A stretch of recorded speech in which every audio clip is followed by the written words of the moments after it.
আমার বাইরের যে পরিস্থিতিতে যে অবস্থা আমরা পাইছি, যদি পুলিশ না আসতো, সাংবাদিকরা না আসতো, তাহলে আমরা বের করতে পারতাম না আমার বাইরে। আমরা এটা সুষ্ঠু বিচার চাই। পরবর্তীতে আমাদের বাড়ির সবাই আছে, এগুলোর ভিতরে যদি কারো কোনো চুল পরিমাণ ক্ষতি হয় তাহলে ওরাই করবে, আর কেউ না। এটা রিস্ক কে নিবে? এটা রিস্ক কে নিবে? আর আমার ভাই যে অবস্থা বের করছি, আমরা আইনতভাবে এটার সুষ্ঠু বিচার চাই, এটার বিচার করতেই হইব। কি চাইছিল সে? সাদিয়ার কাছে, সাদিয়ারে বলছে, কুপ্রস্তাব দিছে, সাদিয়ারে বলছে যে 5 লাখ টাকা দিত। রাতের 8টার দিকে আমার বাইরে নিছে, 2টার সময়, মনে হয় 1টা না 2টার সময় আমরা বের করছি আমার বাইরে। তাও ও বলছে মেম্বারের হুমকি, যদি আর একটু দেরি করতাম তাহলে মনে হয় আমার বাইরে সুস্থ, আমরা মানে ওর নিঃশ্বাস থাকতো না, ওরে মরা আমরা বের করতাম। আর ওরে যে পরিস্থিতিতে আমরা পাইছি, আর যে পরিস্থিতিতে হসপিটাল নিছি, ও একটু দাঁড়াইতে পারে না, এমন অবস্থা করছে। আর আমার ভাইয়ের যে অবস্থা, ওর একটা বাচ্চা আছে, 3 বছরের একটা বাচ্চা আছে, ওর বউ প্রেগনেন্ট 5 মাসের। ওর বউর উপরে কি হাঙ্গামা করেছে আশেপাশের মানুষটা জিজ্ঞাসা করিয়েন, ঘরে এসে কি অবস্থা করছে।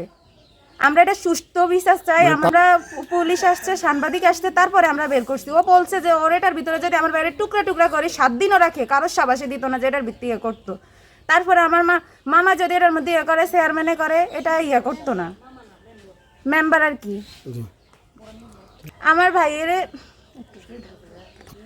আমার ভাই শামীমরে আটকায় রাখি, আমার ভাবিরে ধর্ষণের চেষ্টা করছে। রাতের 1টার সময় আমার ভাইয়ের 8টার দিকে 9টার দিকে এই জায়গাতে নিই, তারপরে বাড়িতেও আসছে, দরজার মধ্যে টোকা দিছে। হুমায়ুন খন্দকার। আচ্ছা, এই ঘটনা আপনি কি চান?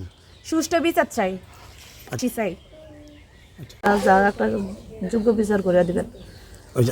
গত বুধবার আপনার হলো 29/4/2025 আমি ওই যে দোকানে ব্যবসা বাণিজ্য করি। আমি হইলে আব্দুল মালেক পাটোয়ারি, আলোনিয়া গুদারাঘাট বাজারের একজন ব্যবসায়ী এবং বাজারের সেক্রেটারি হিসাবে দায়িত্ব পালন করি। এখানে ওই যে হুমায়ুন আহমেদের দোকানে প্রথমে আমি দেখি যে পুলিশ আসছে এবং সাংবাদিক ভাইয়েরা আসছে। পরে আমার বাজারে যেহেতু সেক্রেটারি হিসাবে আমাকে সেখানে ডাকছে। ডাকার পরে আমি দেখছি যে আসলে ওই যে শামীম নামে একটা ছেলেরে রুমে আটকে রাখছে। আটকে রাখার পরে আমি এবং প্রশাসনের লোক সহকারে এবং সাংবাদিক ভাইয়েরা সহকারে উপস্থিত হইয়া তাকে উদ্ধার করিয়া, তার অবস্থা আশঙ্কাজনক অবস্থা দেখে আমরা তারে উপজেলা স্বাস্থ্য কমপ্লেক্সে। এই যে শামীমরে আটকাইছে তার দোকানে নাকি? জি। কি জন্য আটকাইছে বলেন তো? আটকাইছে তাদের মধ্যে মনে হয় সম্ভবত অর্থ লেনদেন নিয়ে এরকম একটা বিষয়ের উপরে তারে আটকানো হয়েছে আর কি। এটা আমরা শুনছি, কিন্তু আসলে বাস্তব তো চোখে দেখিনি, আমরা শুনছি। এটা অনেকেই এই যেটা শুনছেন বা যেটা আমি বলছি, এটা জড়িত আছে এই ঘটনার সাথে? এটার সাথে জড়িত এর আগেও আমরা শুনছি, কিন্তু আসলে বাস্তব আমরা মুখোমুখি হই না। শুনছেন আমরা শুনছি, আর এমনি বাস্তবে আমার সামনে এগুলো হয় না। এরপরে আপনার এলাকা আসলে আমরা পূর্ব আলোনিয়া একটা বড় ওয়ার্ড, এই ওয়ার্ডে আসলে আপনার মাদক গাঁজা এটি সয়লাভ। এই ব্যাপারে আমি আসলে প্রশাসনের ঊর্ধ্বতন যারা প্রশাসন এবং সাংবাদিক ভাইয়েরা আছেন, আসলে এই বিষয়টা আপনারা ঊর্ধ্বতন কর্তৃপক্ষের দৃষ্টি আকর্ষণ করছি। এবং এই যুব সমাজকে বাঁচাইতে হইলে আপনারা এইটার একটা বিহিত ব্যবস্থা করতে হইব। এবং কিছু কিছু ঘটনা তো অবশ্যই আছে, সেটা হইলো আমরা যেহেতু বাজারে ব্যবসায়ী, হেও ব্যবসায়ী, আমাদের কাছে কিন্তু কিছু কিছু অভিযোগ আসে। তো অভিযোগ আসলে যখন আমরা বলি যে এটার প্রমাণাদি, তখন অনেকে হয়তো ভয়ভীতি বা সম্মানের বিষয় চিন্তা করিয়া এগুলো আমাদের সাথে প্রকাশ করে না, বা আমরা মুখোমুখি হইতে পারি না। হুমায়ুনের বিরুদ্ধে কি এর আগেও কি মানে তার অভিযোগ আসছিল? হ্যাঁ, এর আগেও এর বিরুদ্ধে অভিযোগ আসছে, কিছু কিছু অভিযোগ আসছে আমাদের কাছে। আমরা আসলে বিষয়টা অনেকের ওই যে সামনাসামনি হইতে রাজি না, এই জন্য আমরা হয়তো বিষয়টা নিয়ে তার সাথে বসতে পারি না বা তার সাথে কথা বলতে পারি না। এই হইলো মানে মূল কথা। এখন এই বিষয়গুলো আপনারা একটু বিনীত অনুরোধ রইল, আপনারা খতিয়ে দেখেন বা খোঁজখবর নেন। এই শামীমের ওয়াইফ আমার কাছে আসছিল যে মামা শামীমের তো পাইতেছি না। আমি শামীমের পাইতেছিস না? আচ্ছা, আমি বিষয়টা দেখতেছি। পরে আমি আর মোবাইলে ফোন দিলাম। ফোন দেওয়ার পরে এর মোবাইলে ফোন রিং বাজে, কিন্তু ফোন রিসিভ করে নাই। পরে আমি চিন্তা করলাম যেহেতু এর পাই নাই, তো ছোটো মানুষ না, প্রাপ্ত বয়স্ক, হয়তো নিশ্চয়ই কোনো দুর্ঘটনা ঘটছে। তৎকালীন আমি নাম্বারটা আপনার থানায় এই কম্পিউটার অপারেটর ওনার কাছে পাঠাইছি যে লোকেশনটা দেখার জন্য। পরে উনি তথ্য দিল যে যে আমাদের এরিয়াতে আছে আলোনিয়া গুদারাঘাট বাজারের টাওয়ারে। পরে আমি বিভিন্নভাবে খোঁজ নিলাম, হুমায়ুনের বাড়িতে গেলাম, হুমায়ুনের মাকে জিজ্ঞেস করলাম যে এই ঘটনা আপনার ছেলে যদি হুমায়ুনকে আটকাই রাখে তাহলে ওনারা ছেড়ে দিতে বলেন। শামীম রে হ্যাঁ, শামীম রে। পরে আমি হ্যাঁ কয় না, আমি তো এই ব্যাপারে কিছু জানি না। এবং হুমায়ুনে আবার শামীমের চাচির সাথে মোবাইলে কথা বলতেছে। হুমায়ুন নিজে মোবাইলে বলতেছে যে আমরা এটা তো কোনো আমি দেখি না শামীমের। পরে আমি চিন্তা করলাম যে ঠিক আছে, তাহলে তো শামীমের ওয়াইফের আমি বললাম তাহলে তুই 999-এ ফোন দে, তুই ফোন দিয়ে আইনের সহায়তা নি। এটা ক্লিয়ার, এটাই যে শামীমের ওয়াইফ আমাদের কাছে বলছিল।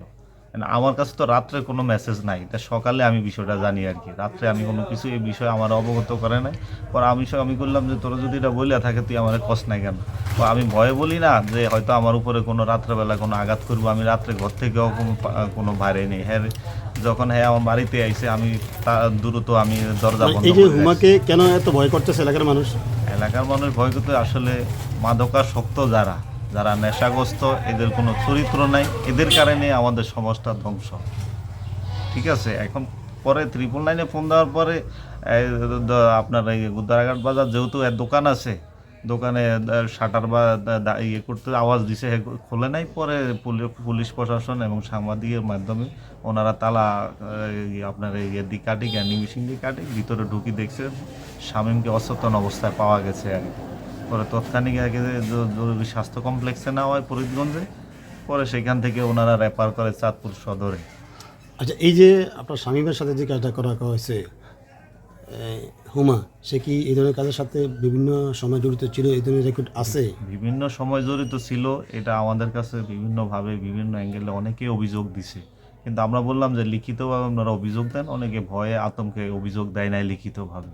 ঠিক আছে, যেমন ধরেন আমাদের এলাকায় এই আমি অল্প কিছুদিন আগে আপনার মাঝি বাড়ির আপনার নাম বজে বলে আর কি, এর কাছ থেকে বজয় মাঝি, এর কাছ থেকে হিন্দু, এর কাছ থেকে একটা টাকা এর কাছ থেকে একটা টাকা দাবি করি, এর থেকে যেভাবে ব্ল্যাকমেল করে আর মারধর করে এর থেকে একটা টাকা নিছে। উনি আমার কাছে মৌখিকভাবে অভিযোগ দিছে। দেওয়ার পরে আমি বললাম ঠিক আছে, আপনি আইনিভাবে ব্যবস্থা নেন। ওনারা হিন্দু মানুষ, ওই হিসাবে আইনিভাবে কোনো ব্যবস্থা নেন। এর আগেও আপনার এই হিন্দু পাড়া কয়েকজনের কাছ থেকে টাকা নিছে। আসলে নাম বললে তো এগুলো বিভিন্নভাবে সমস্যা, ওই মানুষগুলো হয়রানি করবো হিন্দু পাড়া এই এদেরকে খুব অত্যাচার নির্যাতন করছে। এবং আপনার বিশেষ করে পূর্ব একলাশপুর দাসবাড়ির একটা অটো ড্রাইভারে রাত্রেবেলায় আপনার এখানে কিডন্যাপ করি, আপনার এই টাকা পয়সা দাবি করছে। আজকে সকালেও আমি ওই যে লোকটা বাজারে এখানে বলছিল এই বিষয়টা। এবং এইভাবে এলাকায় বিভিন্নভাবে ঢালিবাড়ির একটা লোক, অনেক লোকেরই অভিযোগ আছে আসলে। সোহেল বাড়ির আছে, তারপর ওই যে আমাদের মানে এলাকার মধ্যে সে মানে নারীজ্য চেষ্টা করতেছে এবং আধিপত্য বিস্তার খাটানোর জন্য যেটা করা দরকার সেটাই করছে। এলাকায় যে সন্ত্রাসী কর্মকাণ্ড মাদকাসক্ত, এটার সাথে সম্পূর্ণ জড়িত। সুদৃষ্টি কামনা করি আমাদের আলোনিয়াবাসী খুবই ভয়ানক, খুবই ক্ষতিগ্রস্ত অবস্থায় আছে, খুবই আতঙ্কে আছে। প্রশাসনের সুষ্ঠু তদন্ত করলে আশা করি এটা ভালো একটা রেজাল্ট পাওয়া যাবে এবং ন্যায্য বিচার পাওয়া যাবে। আলোনিয়াবাসী